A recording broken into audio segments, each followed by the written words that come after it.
Ahora cantemos el himno número 161, Cuán grande amor.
Cuando al final con los santos su gloria contemplaré, con gratitud y con cantos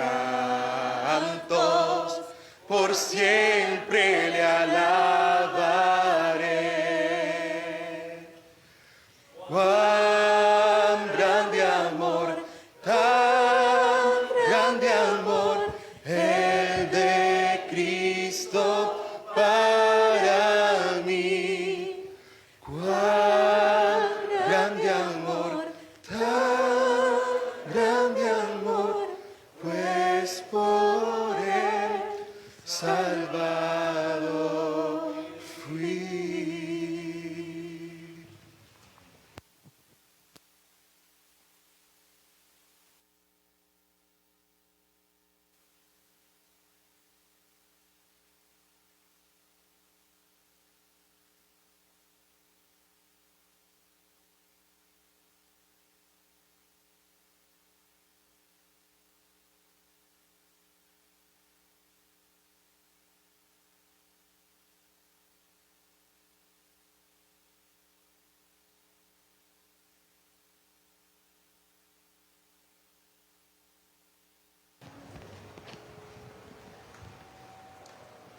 Hermanos, buenas tardes. Es una alegría, como siempre, estar aquí para que estudiemos juntos la palabra del Señor.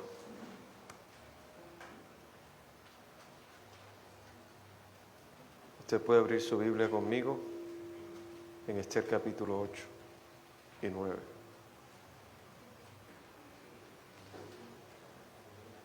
Esther capítulo 8 y capítulo 9.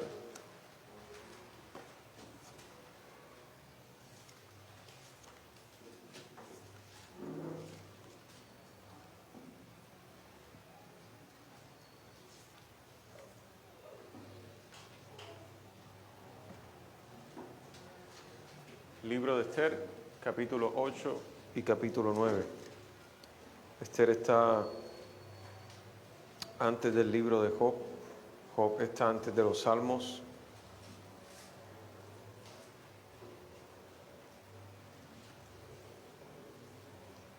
¿Está conmigo ahí? Leemos en el nombre de nuestro Señor Jesucristo y oramos. Hermanos míos, esta es la palabra del Señor. El mismo día, el rey Asuero dio a la reina Esther la casa de Amán, enemigo de los judíos, y Mardoqueo vino delante del rey, porque Esther le declaró lo que él era respecto de ella. Y se quitó el rey el anillo que recogió de Amán y lo dio a Mardoqueo. Y Esther puso a Mardoqueo sobre la casa de Amán. Volvió luego Esther a hablar delante del rey y se echó a sus pies llorando, rogándole que hiciese nula la maldad de Amán agageo y su designio que había tramado contra los judíos. Entonces el rey extendió a Esther el cetro de oro, y Esther se levantó y se puso en pie delante del rey y dijo: si place al rey, si he hallado gracia delante del rey, y si le parece acertado al rey, y yo soy agradable a sus ojos, que se dé orden escrita para revocar las cartas que autorizan la trama de Amán, hijo de Amedata agageo, que escribió para destruir a los judíos que están en todas las provincias del rey. Porque, ¿cómo podré yo ver el mal que alcanzará a mi pueblo? ¿Cómo podré yo ver la destrucción de mi nación? Respondió el rey Asuero a la reina Esther y a Mardoqueo el judío: he aquí yo he dado a Esther la casa de Amán, y a él han colgado en la horca, por cuanto extendió su mano contra los judíos. Escribid pues vosotros a los judíos como bien os pareciere, en nombre del rey, y selladlo con el anillo del rey, porque un edicto que se escribe en nombre del rey y se sella con el anillo del rey no puede ser revocado. Entonces fueron llamados los escribanos del rey en el mes tercero, que es Siván, a los 23 días de ese mes, y se escribió conforme a todo lo que mandó Mardoqueo a los judíos y a los sátrapas, los capitanes y los príncipes de las provincias que habían desde la India hasta Etiopía, 127 provincias, a cada provincia según su escritura y a cada pueblo conforme a su lengua, a los judíos también conforme a su escritura y lengua. Y escribió en nombre del rey Asuero y lo selló con el anillo del rey, y envió cartas por medio de correos montados en caballos veloces, procedentes de los repastos reales, que el rey daba facultad a los judíos que estaban en todas las ciudades, para que se reuniesen y estuviesen a la defensa de su vida, prontos a destruir y matar y acabar con toda fuerza armada del pueblo o provincia que viniese contra ellos, y aun sus niños y mujeres, y apoderarse de sus bienes.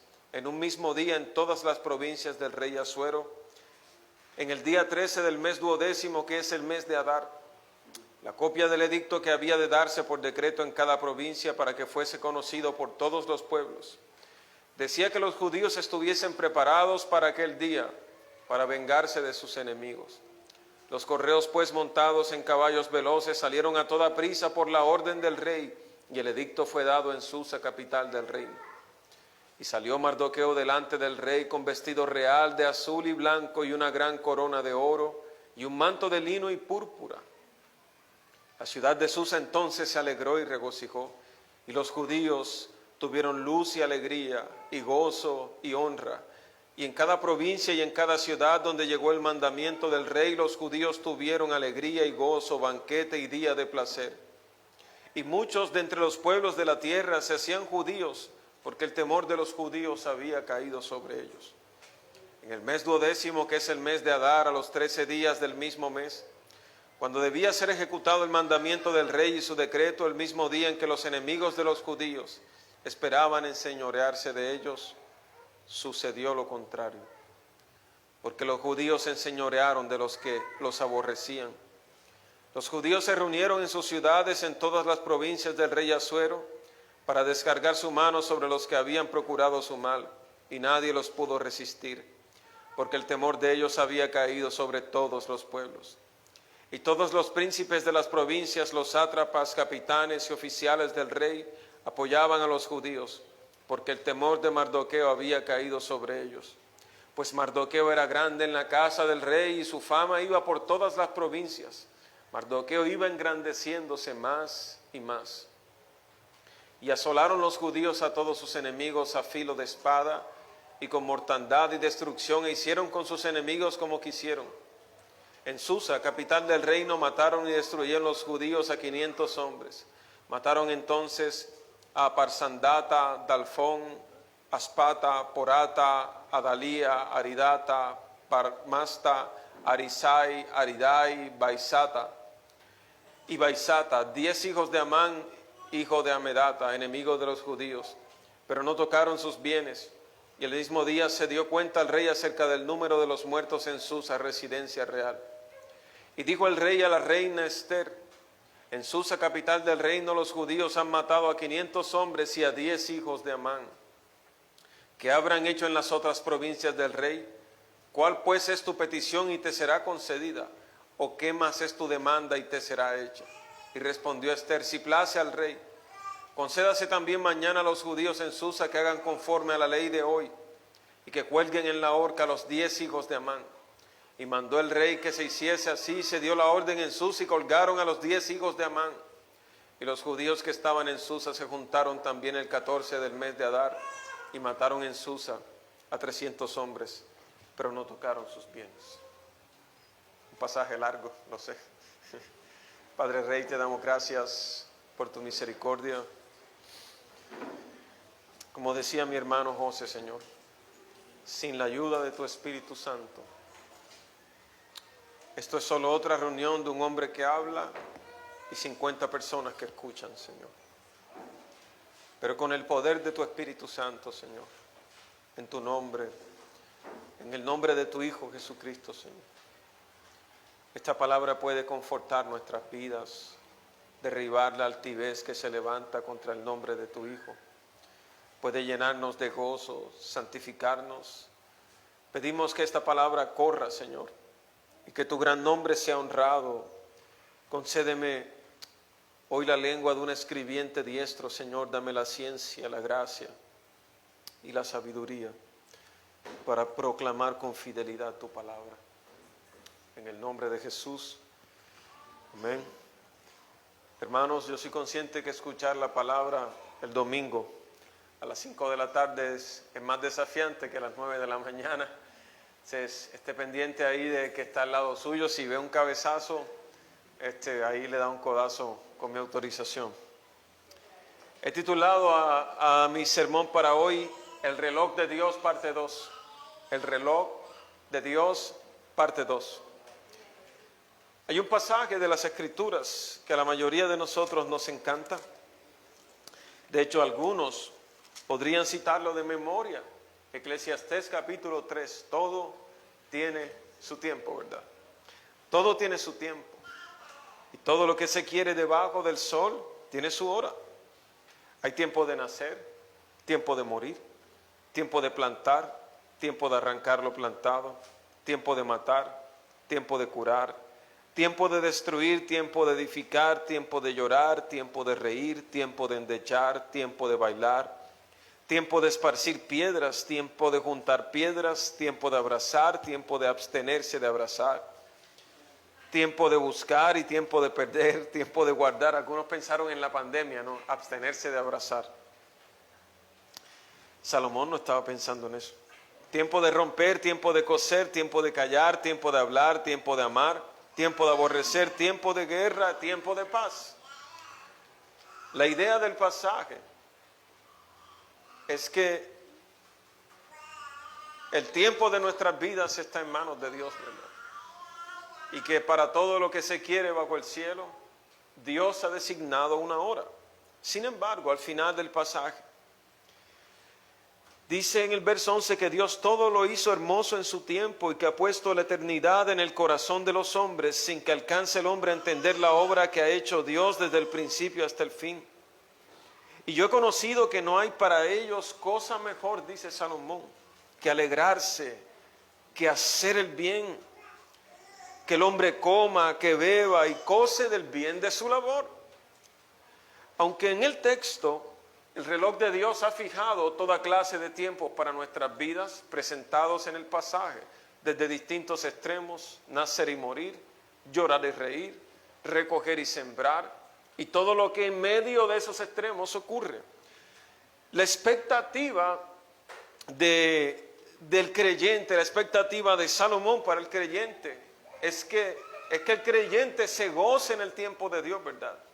Que se goce del trabajo de sus manos, que tenga ganas de vivir la vida que Dios ha puesto por delante. Cuando nosotros vimos nuestro mensaje que se llamó El reloj de Dios, parte 1, dijimos en el texto que cuando la frase se usaba, el tiempo de Dios es perfecto, solo la usábamos para las cosas que en verdad a nosotros nos convenía, ¿verdad? Pero que cuando llegaban los tiempos difíciles, casi nunca decíamos, el tiempo de Dios es perfecto. Sin embargo, los creyentes muchas veces se preguntan, ¿será que marcará el reloj de Dios una hora de alegría para mí? Son preguntas legítimas en el corazón de los creyentes. ¿O acaso la vida cristiana se trata solo de pruebas, una prueba tras otra? ¿O marcará el reloj de Dios la hora de la alegría por fin? ¿O estará el pueblo de Dios siempre sujeto a endechas y lamentos? El testimonio de las Escrituras es que el reloj de Dios también marcará la hora del gozo y de la alegría para nosotros. Que no siempre será luto para los creyentes. Que no siempre será tiempo de llanto, de espera y de sufrimiento. Sino que el reloj de Dios también ha marcado la hora del gozo. En medio de las tinieblas que aquejaban a Israel y a Judá en los días de Jeremías, en el contexto de la promesa del nuevo pacto, Jeremías le dice al pueblo en el 10:17, 31, 10:17, les dice, oíd palabra de Jehová, oh naciones, y hacedlo saber en las costas que están lejos, y decid que el que esparció a Israel lo reunirá y guardará como el pastor a su rebaño. Porque Jehová redimió a Jacob, lo redimió de mano que el más fuerte que él. Y vendrán con gritos de gozo en lo alto de Sión. Y correrán al bien de Jehová, al pan, al vino, al aceite, al ganado, a las ovejas, a las vacas. Su alma será como huerto de riego y nunca más tendrán dolor. Entonces la Virgen se alegrará en la danza, los jóvenes, los viejos juntamente, y cambiaré su lloro, gozo, y los consolaré. Aunque Jeremías está profetizando, él había profetizado el exilio y el sufrimiento. Y el luto del exilio se deja ver en el acróstico, el poema de Lamentaciones, que es una vista en retrospectiva del dolor en el exilio. Pero Jeremías da una promesa y dice, incluso en aquellos días de dolor, Dios manifestará su pacto y será fiel a sus promesas. Y ustedes mirarán a las promesas de Dios y acuérdense que el reloj de Dios también habrá marcado para su pueblo un tiempo de gozo, un tiempo de alegría, un tiempo de victoria y un tiempo de regocijo. Así lo que veremos en nuestro texto hoy, en el reloj de Dios será la hora del gozo, la hora de la victoria. La hora del gozo y la hora de la victoria. El gran giro en nuestra historia empezó en el capítulo pasado, ¿verdad? En el contexto más inmediato que estamos viendo, Amán está en la cúspide de su maldad, de su virreinato en el imperio. Y parece que tiene todo bajo control. Y en el insomnio aparentemente fortuito de un rey, salen unas crónicas sobre un complot que Mardoqueo había denunciado. Y la cosa empieza a girar de manera extraña. A Amán le toca honrar al hombre que odiaba públicamente. Y en el capítulo anterior él ha estado jactándose de su grandeza, de sus hijos, de sus riquezas, de sus propiedades. Y en el capítulo siguiente queda colgado en la horca, exhibido públicamente.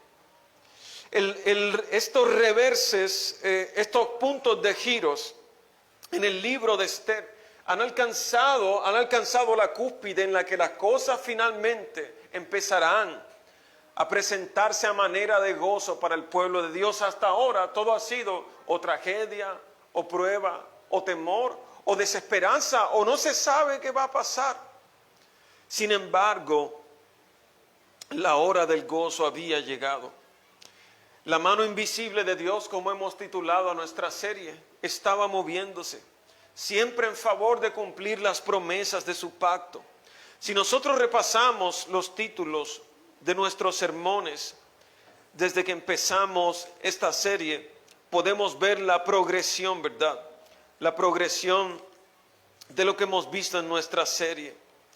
Nosotros titulamos al sermón antes pasado, nuestro tercer sermón se llamó El reloj de Dios, la hora del luto, la hora de la decisión. Luego tuvimos un sermón que se llamó El reloj de Dios y la soberanía de Dios. Luego la caída de los soberbios y el levantamiento de los fieles. Y a lo largo de la serie hemos visto estas escenas como de una novela, ¿verdad? Que cambian de un capítulo a otro. Y que lo que se suponía que era para el mal del pueblo de Dios, finalmente ha llegado la hora en que Dios cumplirá sus promesas para el gozo de su pueblo. Él seguirá cumpliendo las promesas en el exilio. Él seguirá siendo fiel. Parte del problema que habíamos enfrentado, que Esther había enfrentado, yo no estaba ahí, ¿no? Que había enfrentado Esther y Mardoqueo está resuelto. El enemigo Amán ahora está muerto, ¿verdad? Ha sido exhibido públicamente y eso ha traído cierto gozo sobre ellos. Amán se ha ido, pero el mal del decreto que él estableció sigue en marcha contra el pueblo de Dios. El problema principal, que es el decreto de exterminación o de exterminio contra el pueblo judío, no ha desaparecido.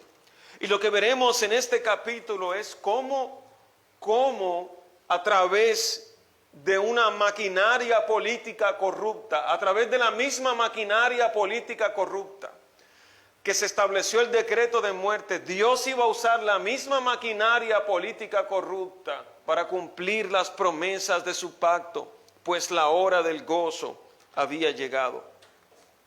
Irónicamente, el orgullo herido de Amán, porque Mardoqueo no se arrodillaba, lo había llevado a conspirar la destrucción de Mardoqueo y los judíos, y el orgullo herido del rey ahora llevó a la ejecución de Amán.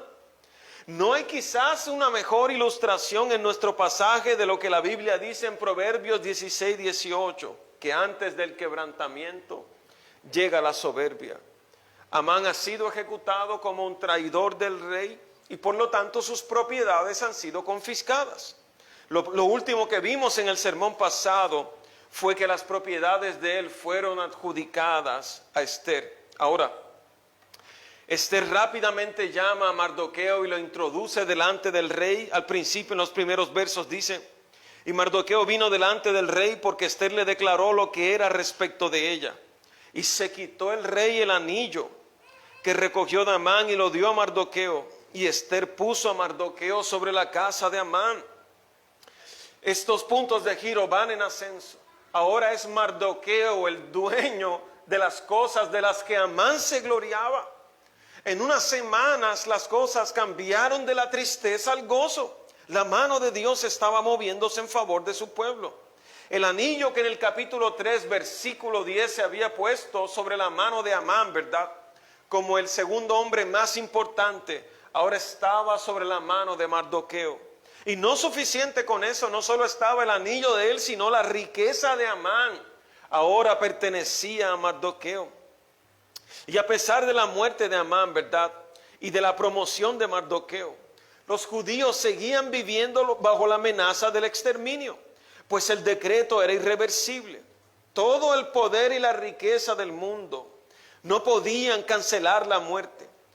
¿Cómo podré ver la destrucción? Y es la última petición de Esther delante del rey. En el versículo 6 ella dice, ella sigue rogando al rey.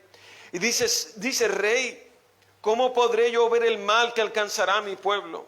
¿Cómo podré ver yo la destrucción de mi nación? Ella no solo está contenta con el exterminio de Amán, sino que hay un asunto por resolver.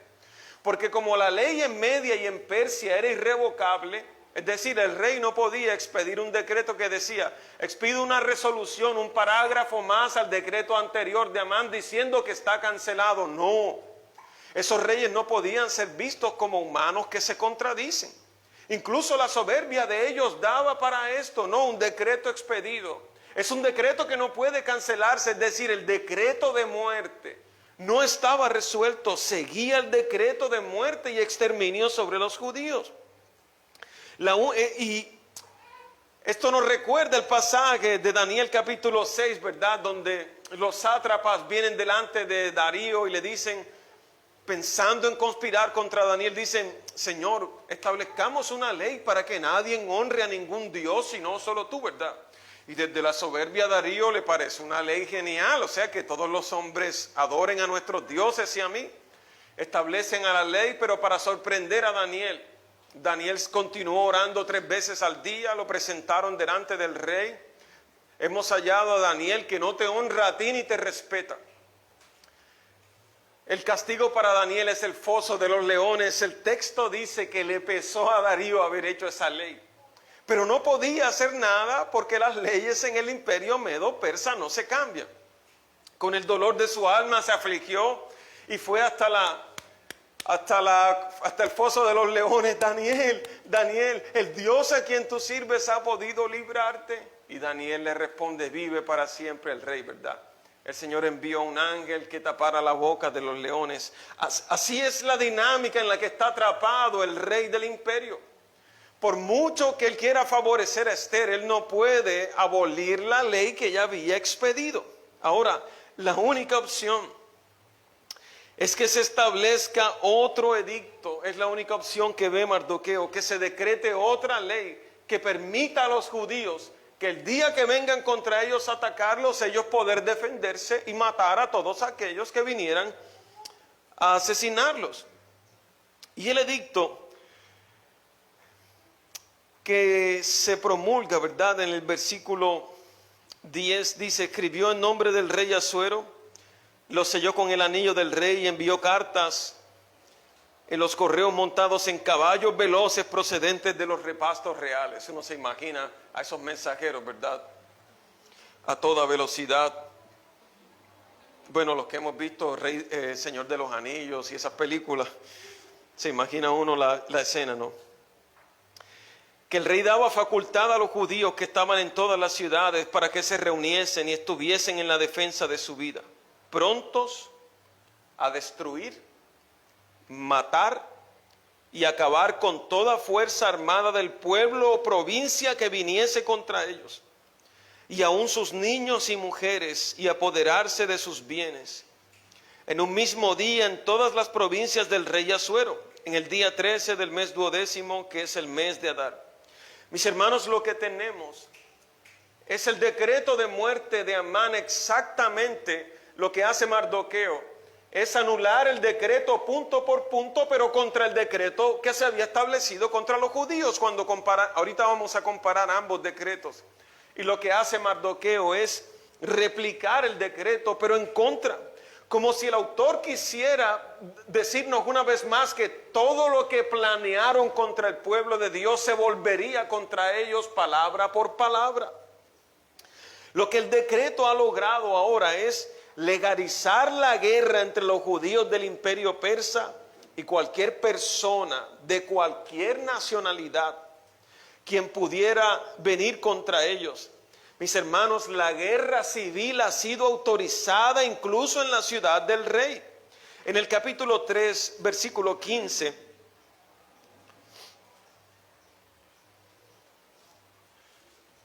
dice, el versículo 13 dice, fueron enviadas cartas por medio de correos a todas las provincias del rey con el orden de destruir, matar, exterminar a todos los judíos, jóvenes, ancianos y niños y mujeres en un mismo día. Si repasamos el decreto de Mardoqueo, el rey da facultad a los judíos para que estén en defensa de su vida, prontos a destruir, matar y acabar con toda fuerza armada del pueblo o provincia que viniese contra ellos, aun sus niños y mujeres. En el versículo 15 del capítulo 3 incluso se permitió, dice, el edicto fue dado en Susa, la capital del reino. Igual que en el capítulo 8, versículo 14 dice, los correos pues montados en caballos veloces salieron a toda prisa por la orden del rey, y el edicto fue dado en Susa, la capital del reino. El autor del libro, mis hermanos, ha construido estos relatos, estos puntos de giros y contrastes en lo que nosotros conocemos como una estructura quiásmica. Esto tenía el deseo de compartirlo hace semanas, pero hasta ahora llega el momento. Quisiera mostrarle el gran quiasmo y cómo se encuentran en el libro de Esther. Si tiene su Biblia a la mano, puede seguirme. Por ejemplo, en el capítulo 3, versículo 10. Capítulo 3, versículo 10. El rey le da el anillo a Amán, ¿verdad? Capítulo 3, versículo 10. El rey quitó el anillo de su mano y se lo dio a Amán. En el capítulo 8, versículo 2. El rey se quita el anillo que tenía Amán y se lo da a Mardoqueo. En el capítulo 3, versículo 12, Amán escribe el decreto, ¿verdad? En el capítulo 3, versículo 12. Y en el capítulo 8, versículo 9, Mardoqueo escribe el decreto real. En el capítulo 3, versículo 12, una vez más, el decreto es sellado con el anillo. Y en el capítulo 8, versículo 10, el decreto de Mardoqueo es sellado con el anillo. En el capítulo 3, versículo 13, se dice que incluso las mujeres y los niños serían asesinados en aquel día, en la autorización de Amán. Y en el capítulo 8, versículos 11, Mardoqueo dice, los enemigos, incluso las mujeres y los niños, pueden ser asesinados en aquel día. En el capítulo 3, versículo 14, Amán publica el decreto como una ley. Y en el capítulo 8, versículo 13, Mardoqueo publica el decreto como una ley. En el capítulo 3, versículo 15, bueno, los mensajeros salen a repartirlo. En el capítulo 8, versículo 14, los mensajeros salen a repartirlo. En el capítulo 3, versículo 15, incluso en la ciudad de Susa se habilita el decreto, pero fíjese el contraste. En el capítulo 3, versículo 15, la ciudad se llena de tristeza y luto. Y salieron los correos prontamente por mandato del rey. Dice, y toda la ciudad estaba conmovida. En el capítulo 8, versículo 15, la ciudad se regocija. Los decretos entre Amán y Mardoqueo son puestos a especie de quiasmo, como contrastes. Uno trae el decreto de la muerte y otro trae el decreto que trae el regocijo sobre el pueblo. En el capítulo 4, versículo 1, Mardoqueo llora vestido de cilicio, ¿verdad? Capítulo 4, versículo 1. En el capítulo 8, versículo 15, Mardoqueo viste las ropas reales. En el capítulo 4, versículo 1, Mardoqueo recorre la ciudad llorando. En el capítulo 6, versículo 11, Mardoqueo recorre la ciudad en honor. En el capítulo 5, versículo 14, la mujer de Amán es la que sugiere que maten a Mardoqueo. Y en el capítulo 6, versículo 13, la misma mujer de Amán es la que predice la muerte de Amán. Mis hermanos, ha sido construido el relato por contrastes, para que sepamos que todos los planes malvados de deshonra, muerte, deshonor, tragedia, tristeza, han girado en favor del pueblo de Dios solo por la mano invisible de Dios. Recuerde que no hay ángeles en este libro. No hay ángeles en este libro, no hay milagros, no hay un Moisés, no hay varas, no hay sacerdotes, no hay ofrendas. El giro viene por firmas políticas, el giro ha venido por los secretos descubiertos, por un insomnio, por situaciones aparentemente normales. Pero el autor quiere que nosotros tengamos esperanza como pueblo del Señor. Él quiere que veamos cómo la mano de Dios se movió de manera improbable. Y cuando los malos habían dictado la hora del luto, Dios volvió el luto, ¿verdad? Y ha dictado en su reloj la hora del gozo para su pueblo. De hecho, el texto dice que incluso el temor cayó sobre ellos y las personas querían hacerse judíos. Esto no debe ser interpretado como una conversión, ¿verdad? Como que venían a convertirse en judíos. No, era sencillo. Habían dos decretos en la calle. Uno de un bando y otro de otro. Pero el virrey que decretó el primer decreto fue ahorcado públicamente. ¿Sobre quién va a residir el temor? Sobre el nuevo virrey que ahora, ¿verdad?, vive y tiene el anillo real. Y Dios usó estas situaciones de poder para que los sátrapas, jefes militares, en última hora temieran y dijeran: no, yo me quedo del bando de donde está Mardoqueo, porque el poder de este hombre está creciendo. Las personas comenzaron a hacerse judíos. Probablemente habrían conversiones verdaderas, pero era un movimiento nominal. Y Dios usó esta situación de poderes para marcar la inesperada hora del gozo sobre su pueblo. Algunos lectores contemporáneos ven un problema moral en el texto. Yo no tendría ni que decir esto, pero estoy predicando en el 2020, ¿verdad? Pero seguramente el autor que escribió la obra nunca pensó en eso. Algunos dicen que cómo los judíos permitirían que se mataran mujeres y niños. O sea, ¿cómo iban a responder a la maldad de Amán con la misma maldad?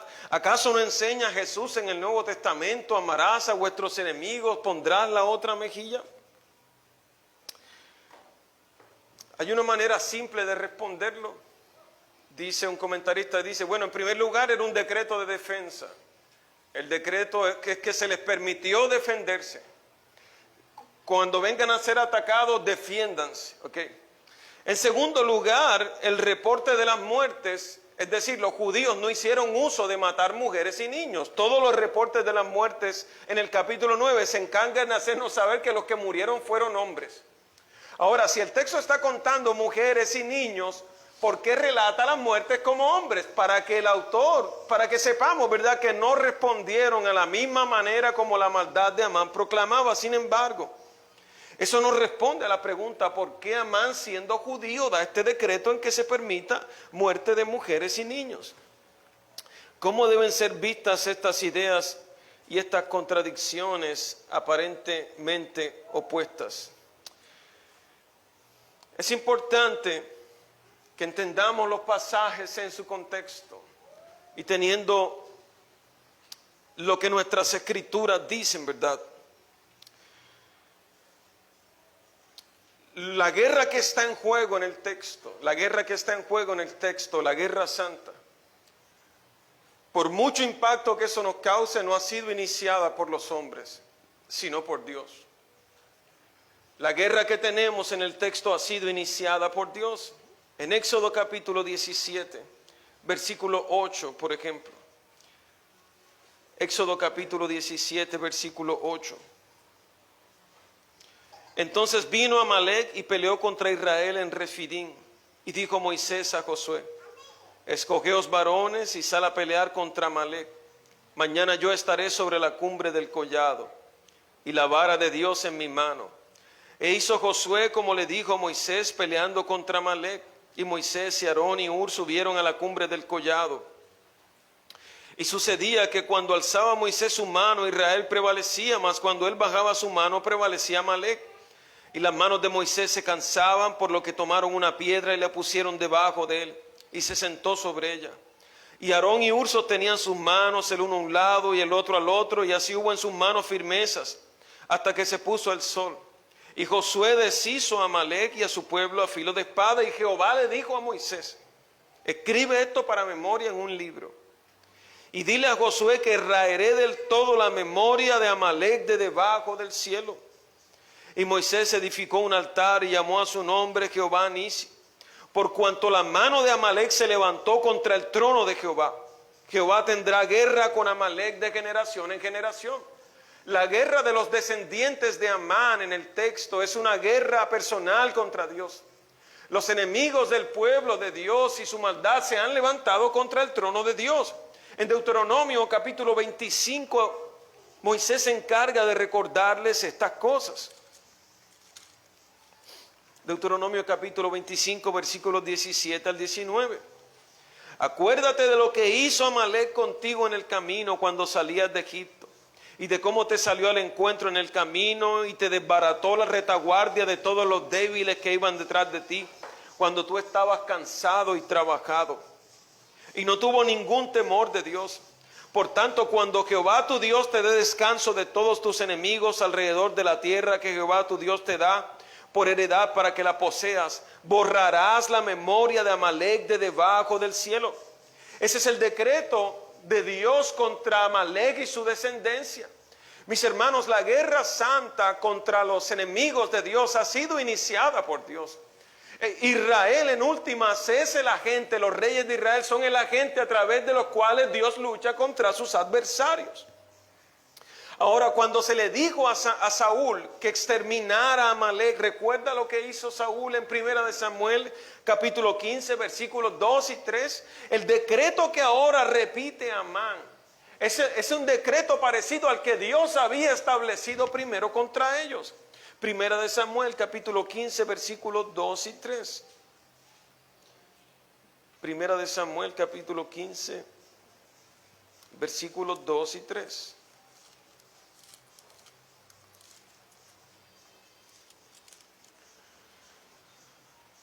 Así ha dicho Jehová de los ejércitos: yo castigaré lo que hizo Amalec a Israel al oponérsele en el camino cuando subía de Egipto. El Señor no lo había olvidado.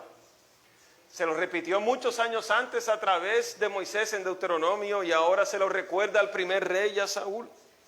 Dice: ve pues y hiere a Amalec y destruye todo lo que tiene, y no te apiades de él, y mata a los hombres, a las mujeres, a los niños, a los que están en el pecho, sus vacas, sus ovejas y sus camellos. Eso es un pasaje difícil de leer. Este es Dios mismo ordenando el exterminio, no solo de los hombres, sino rayando a toda aquella generación que crecería en la cultura diabólica de Amalec. Ahora, este era el destino de Amán y de su pueblo, ¿verdad?, de los amalecitas. Y Saúl falla en la orden que Dios le dio porque se creyó más bueno que Dios.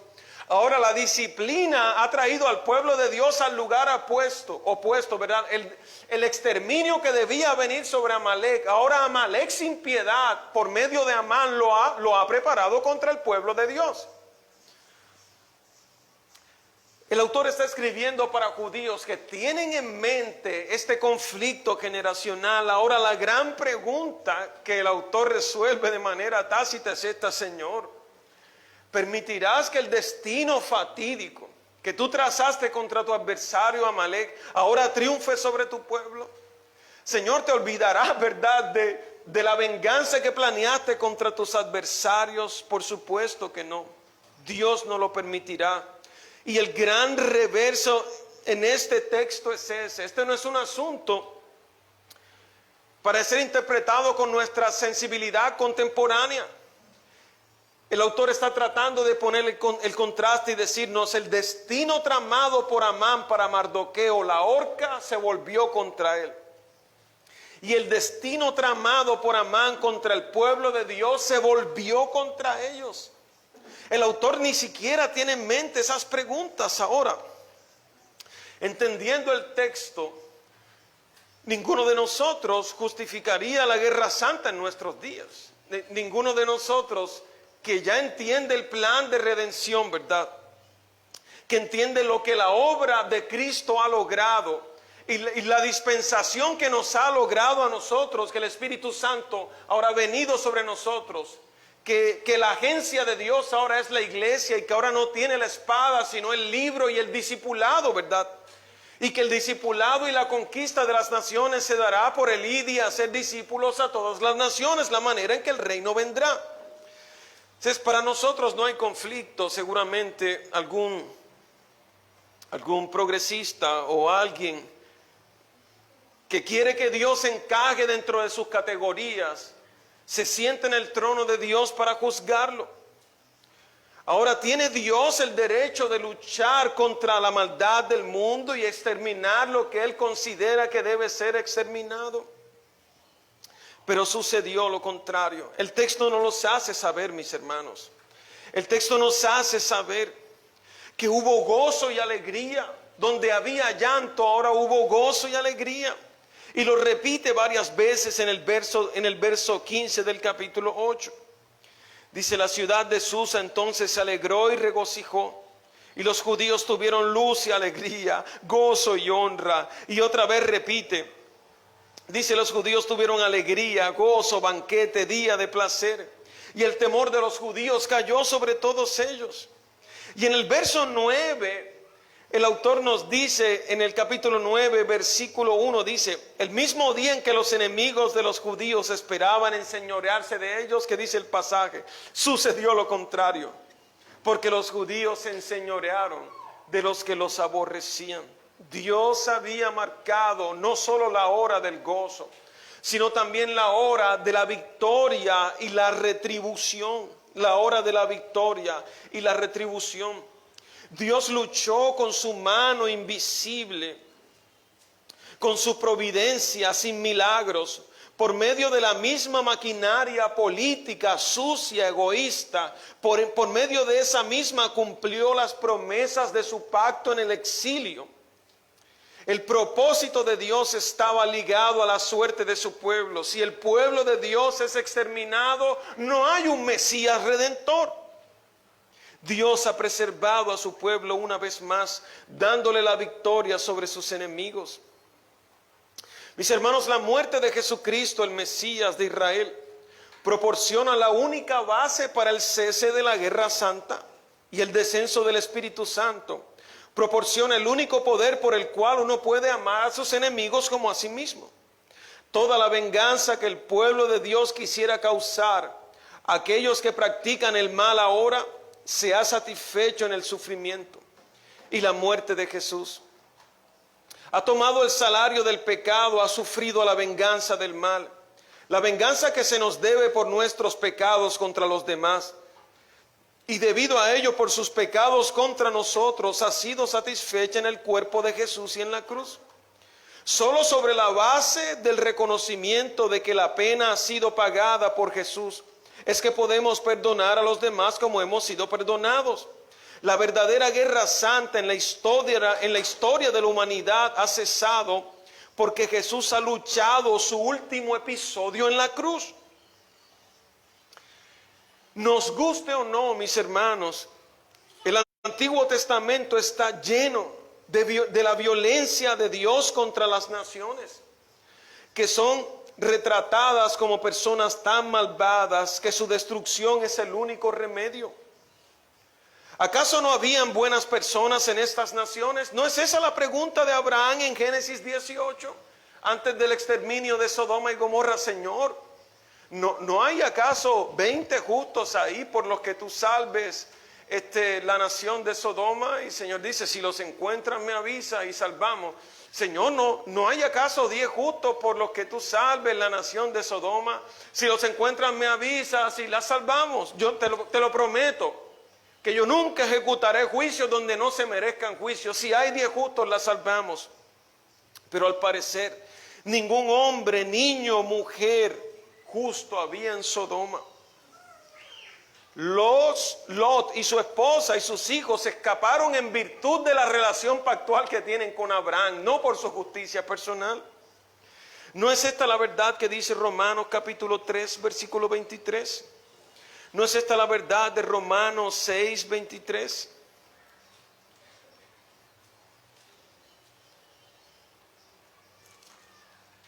Romanos capítulo 3, versículo 23. Por cuanto todos pecaron y están destituidos de la gloria de Dios. Romanos 6, 23. Porque la paga del pecado es la muerte. Mis hermanos, desde el principio, Dios ha estado en guerra contra el pecado y la maldad. Desde el principio, Dios ha estado en guerra contra el pecado y la maldad. Nosotros hablamos del pecado y la maldad como si fueran cosas abstractas, pero en la Escritura el pecado y la maldad solo existen en la creación, ya sean los hombres o en los seres angelicales. Y si Dios está en contra del pecado y la maldad, Él ha estado en guerra con los malvados. Dios ha establecido su decreto de muerte irrevocable en Edén. El Señor dijo a Adán, ¿verdad? De cierto te digo, que si comieres del árbol de la ciencia del bien y el mal, morirás. El decreto de muerte antes que Amán fue establecido por Dios, es un decreto irrevocable. Dios estableció el decreto de muerte, el salario por el pecado sería la muerte. Y la cruz es el contradecreto de Dios, ¿verdad? El plan de Dios de tomar entonces la maldad sobre sí mismo, sobre su Hijo Jesucristo, para liberar a su pueblo. Dios preserva a Abraham y a su descendencia, tomando la maldad sobre ellos, sobre él, y entrando en pacto con ellos. Deuteronomio 9, 4, 6, Deuteronomio 8, 19 al 20. Son pasajes claros donde se nos dice que la elección de Israel no es porque fueran más justos que las naciones vecinas. Dice, yo os he tomado no porque sean mejores que las otras naciones. Actuando como la agencia de Dios en la tierra, se mandó a los reyes de Israel destruir a los pueblos cuya iniquidad había alcanzado proporciones que estaban amenazando la existencia misma de la obra redentora de Dios a través de su pueblo. La esencia de la guerra santa en el Antiguo Testamento no se trata de dos naciones en guerra, una de las cuales resulta ser Israel. No, la esencia de la guerra santa se trata de que Dios se enfrenta al pecado y al mal en la tierra. Es Dios quien dice a la mujer, le da una promesa, ¿verdad? Es Dios quien establece su guerra contra la serpiente. Es el mismo Dios quien está luchando contra el mal en la tierra. Y el punto más alto de la victoria no fue la liberación que lograron en aquel día. La hora más alta del gozo ha sido cuando el rey y el general de Dios en la cruz, por medio de la muerte, luchando contra la maldad y el pecado de los hombres, ha triunfado, tomando sobre sí la afrenta y venciendo la muerte. Mis hermanos, la salvación, en otras palabras, implica necesariamente destrucción. El significado más profundo de la salvación es que las personas son realmente salvadas de algo terrible y real como la ira de Dios dirigida al pecado. De hecho, esta misma ira en ocasiones se volvió contra su pueblo. Lamentaciones 2, 5, 6. Jeremías en ese poema ve a Dios venir como un enemigo contra ellos mismos. Dios fijó el reloj del gozo para su pueblo por medio de esta destrucción. Ellos no eran más justos que los que estaban en el imperio, pero eran su pueblo. Y ellos tenían las promesas de Él incluso en el exilio. Y lo entendieron y se llenaron de alegría, mis hermanos, en ese contexto de victoria. Hubo regocijo, porque no toda la historia del pueblo de Dios será de tristeza. No toda la historia del pueblo de Dios será siempre de pruebas y de luchas. El reloj de Dios marcará también el gozo para su pueblo, como lo hizo en aquella hora. El reloj del gozo ha empezado en la cruz para nosotros. Imagínense, el Señor no solo peleaba por ellos, Él murió por ellos. La espada la atravesó en manos de Roma por ellos. El Señor ha profetizado la hora del gozo sobre su pueblo. Y este gozo está fijado en nuestros corazones cuando entendemos su obra. Hermanos míos, la historia de Job, la historia de Esther, la historia de Adán, la historia del segundo Adán, la historia de Pablo, la historia del pueblo de Dios en últimas, no siempre fue una historia de tristeza. Hay puntos de giro donde Dios cambió el lamento en baile, mis hermanos, donde cambió la tristeza en alegría. El Evangelio para nosotros es la fuente del gozo, mis hermanos. No es ese el argumento que usa el apóstol Pablo en Romanos, diciéndonos, hermanos, si Dios nos dio a Cristo, imagínense. ¿Usted cree que si están en dificultades no nos dará las otras cosas? O sea, si el Señor nos dio a Cristo, ¿cómo no nos dará también las otras cosas? Y por eso una y otra vez nos llama al gozo. Él nos llama a regresar a la alegría. Dice, no. Dios ha marcado en su reloj alegría para ustedes, principalmente, porque ustedes son el pueblo de su pacto y Él les ha librado a través de Cristo. Hermano, llevándolo a términos más personales, imagínate, no pienses que Dios está contra ti.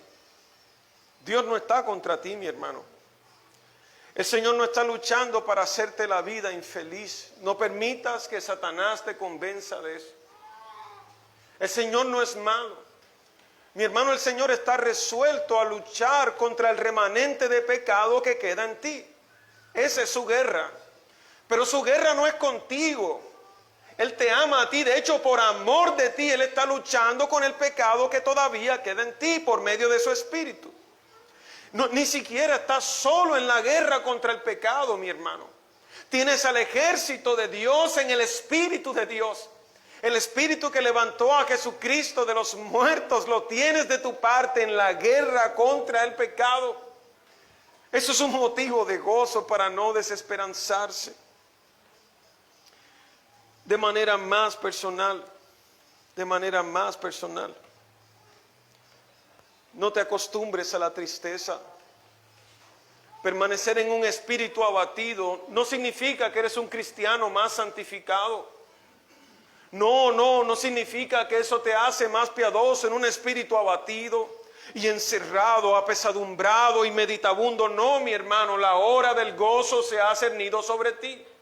Principalmente porque el general de Dios contrarrestó el decreto de la muerte que estaba sobre ti. Y Él ha establecido un decreto de vida en el cual te ha abrazado para siempre, cumpliendo sus promesas sobre ti. Y habiendo cumplido Él esa gran promesa, ¿cómo no te dará todas las otras cosas que tú necesitas? Hermano, pide a Dios gozo. Señor, hace meses que no puedo reflejar la alegría, Señor. Donde quiera que voy tengo una conversación de quejabanza. Siempre me quejo, siempre en la lucha, siempre. No, mis ojos se han cegado, ya ni siquiera puedo ver los milagros cotidianos que tú haces sobre mí. Estoy envidioso de mis otros hermanos, Señor. Hermano, pide a Dios gozo. Alégrate, joven, en tu juventud. Los jóvenes sean alegres. Jóvenes alegres, nuestros predicadores alegres, los rostros mustos se los dejamos a los hombres que no tienen esperanza. Pero nosotros tenemos mucha esperanza para nuestros hijos. Ay, es que la maquinaria política de Colombia va en decadencia, y los reprendemos cada vez que es necesario. Sin embargo, la maquinaria política del imperio medo-persa no fue un impedimento para que Dios trajera cumplimiento a las promesas de su pacto sobre su pueblo.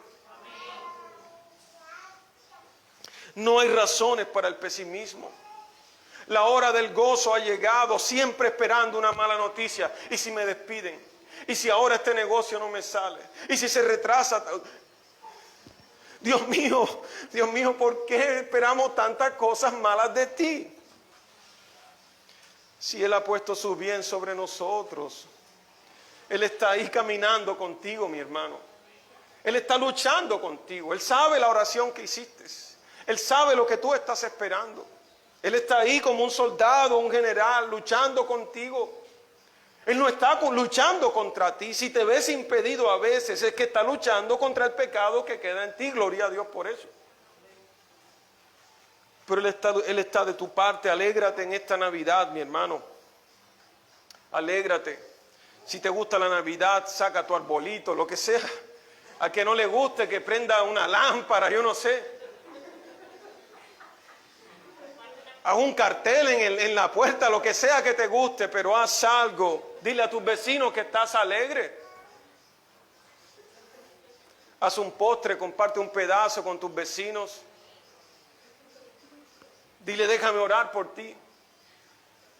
Dile a los hombres que tú tienes esperanza en la vida y en la muerte. Y que a veces estás triste, sí. Pero que tu tristeza no será para siempre. El reloj de Dios también traerá alegría sobre ti y sobre su pueblo. Bendito el nombre del Señor. Padre, te damos gracias por tus palabras, Señor. Nuestra incredulidad es mucha, Señor. Mucha, Señor. Estamos sumidos en una batalla, Señor, mental, de la que solo tú puedes librarnos, Señor. Hermanos, vamos a pedir gozo juntos. Podemos unirnos en una oración sincera, pidiendo un espíritu de gozo. Puede unirse conmigo en una oración sincera.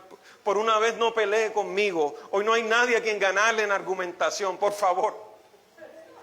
Por una vez en su vida no pelee conmigo. Vamos a unirnos en oración a pedir gozo. Podemos pedir alegría, gozo. Señor, Señor, pedimos gozo, Señor.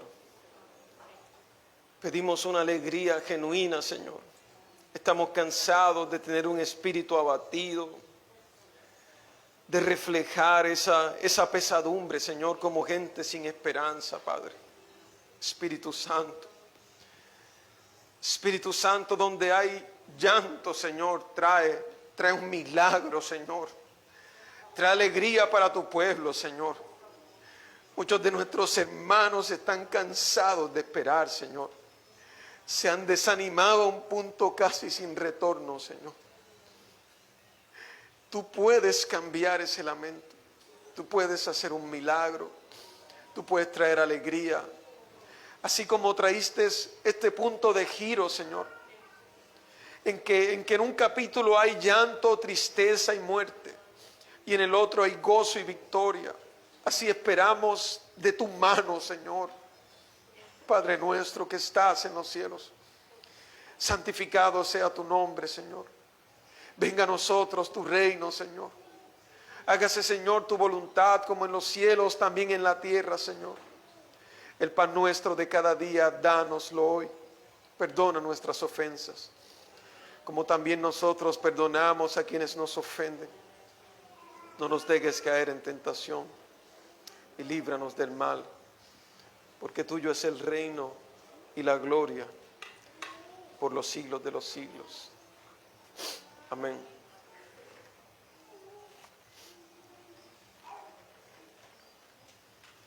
Hermanos, tenemos más razones para celebrar hoy.